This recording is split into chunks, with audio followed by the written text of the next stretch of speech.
आप सभी को तो पता ही होगा कि फाइनेंशियल ईयर 22-23 31 मार्च को समाप्त हो चुका है। तो इसका मतलब ये हुआ कि आपको आपकी फाइनेंशियल ईयर 22-23 की इनकम गवर्नमेंट को शो करने का समय आ चुका है। बट आप सभी को पता ही होगा कि किसी भी कंप्लायंस को करने के लिए एक समय सीमा तय की जाती है। मतलब जो ड्यू डेट होती है, आपको उस ड्यू डेट यानी कि जो लास्ट डेट होती है उसके पहले ही वो कंप्लायंस करना ज़रूरी होता है। मतलब जो आपको आपका इनकम टैक्स रिटर्न फाइल करना है वो भी एक मुकर्रर डेट के पहले ही आपको गवर्नमेंट के पास सबमिट करना है। तो आज के अपने इस वीडियो में हम यही जानेंगे कि फाइनेंशियल ईयर 22-23 के लिए इनकम टैक्स फाइल करने की ड्यू डेट क्या है, वो कौन सी डेट है जिसके पहले आपको आपकी इनकम टैक्स रिटर्न फाइल करना ज़रूरी है। और साथ में ये भी जानेंगे कि अगर आप आपका income tax return before due date file नहीं करते हो तो आपको उसका क्या नुकसान होगा, Consequences of not filing ITR before due date। तो चलिए अब हम जानते हैं इस साल के ITR फाइलिंग की ड्यू डेट, और ये ड्यू डेट हम जानेंगे टैक्स पेयर्स के कैटेगरी के हिसाब से।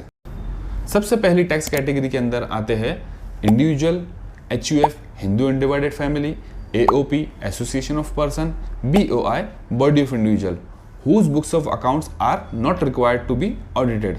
मतलब ये चार कैटेगरी के ये टैक्स पेयर्स है जिनको अपनी बुक्स ऑफ अकाउंट्स ऑडिट करवाना कंपलसरी नहीं होता है।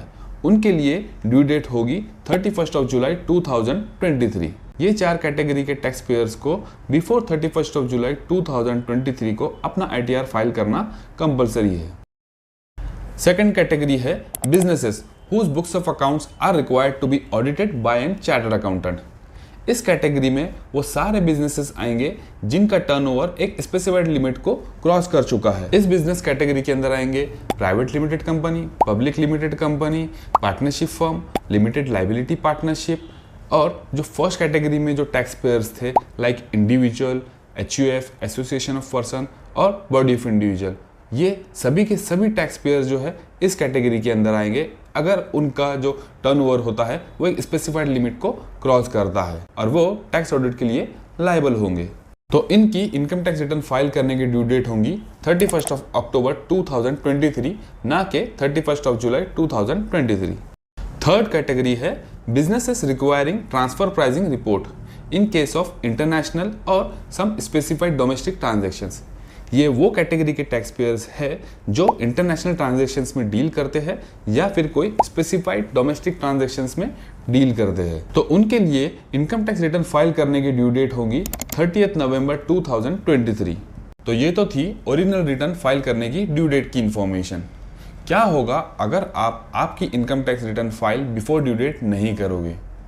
तो आपको बता दूं, अगर आप आपका return before due date file नहीं करते हो तो आपको आपका रिटर्न बिलेटेड फाइल करना होगा बिफोर 31 दिसंबर 2023। और साथ में आपको ये भी बता दूं कि ये जो सारी ड्यू डेट्स है ये अगर गवर्नमेंट चाहे तो फ्यूचर में चेंज भी कर सकती है, इसे ये एक्सटेंड भी कर सकती है in case of public interest. ये तो थी सारी की सारी जानकारी ITR फाइल करने की ड्यू डेट्स के बारे में। अब हम जानेंगे कि अगर आप ये आपका ITR before due date file नहीं करते हो तो उसके क्या कॉन्सिक्वेंसेस आपको होंगे। सबसे पहला कॉन्सिक्वेंसेस होता है कि आप अगर आपका ITR लेट फाइल करते हो तो आपको आपके अनपेड टैक्स के ऊपर एक्स्ट्रा 1% का इंटरेस्ट भी पे करना होगा अंडर सेक्शन 234A। और ये आप जितने भी मंथ आपके ITR को लेट फाइल करोगे आपको उतने मंथ का एक्स्ट्रा इंटरेस्ट पे करना पड़ेगा आपके अनपेड टैक्स के ऊपर। सेकेंड कॉन्सिक्वेंसेस है पेनल्टी पेमेंट का। अगर आप आपका ITR after due date file करते हो तो आपको आपके ITR के ऊपर 1000 या 5000 रुपीज़ तक की पेनल्टी पे करना पड़ेगा। अगर आपकी income up to 5 lakh rupees है तो आपको 1000 रुपीज़ की पेनल्टी पे करना पड़ेगा, और अगर आपकी इनकम अबाव 5 लाख रुपीज़ है तो आपको 5000 रुपीज़ तक की पेनल्टी पे करना ज़रूरी होगा। और थर्ड कॉन्सिक्वेंसेस है रिवाइज रिटर्न नॉट अलाउड। अगर आप आपकी ITR after due date file करते हो तो आप उसके बाद में अगर फ्यूचर में कभी आपका रिटर्न रिवाइज करना चाहते हो तो वो आपको अलाउड नहीं होगा। No revision of ITR filing will be allowed, once filed it will be final. Fourth जो कॉन्सिक्वेंसेस है वो है no carry forward of losses. ये जो कॉन्सिक्वेंसेस है ये बहुत ही बड़ा लॉस होगा टैक्स पेयर के लिए अगर वो अपना ITR before due date file नहीं करता है। तो इसमें होता यह है कि आपको अगर इस साल में लॉस होता है तो गवर्नमेंट आपको अलाउ करती है कि आप आपके लॉस को जो है नेक्स्ट ईयर कैरी फॉरवर्ड करके आपके नेक्स्ट ईयर में किसी भी साल में आपको इनकम होती है अप टू 8 ईयर, तो आप अपने लॉस को उस इनकम के अगेंस्ट सेट ऑफ करके टैक्स सेव कर सकते हो। बट अगर आप आपका ITR before due date file नहीं करोगे तो आप इस लॉस को कैरी फॉरवर्ड नहीं कर पाओगे, तो आपको उसी वजह से नेक्स्ट ईयर में टैक्स पे करना पड़ेगा, जो कि आप सेव कर सकते थे।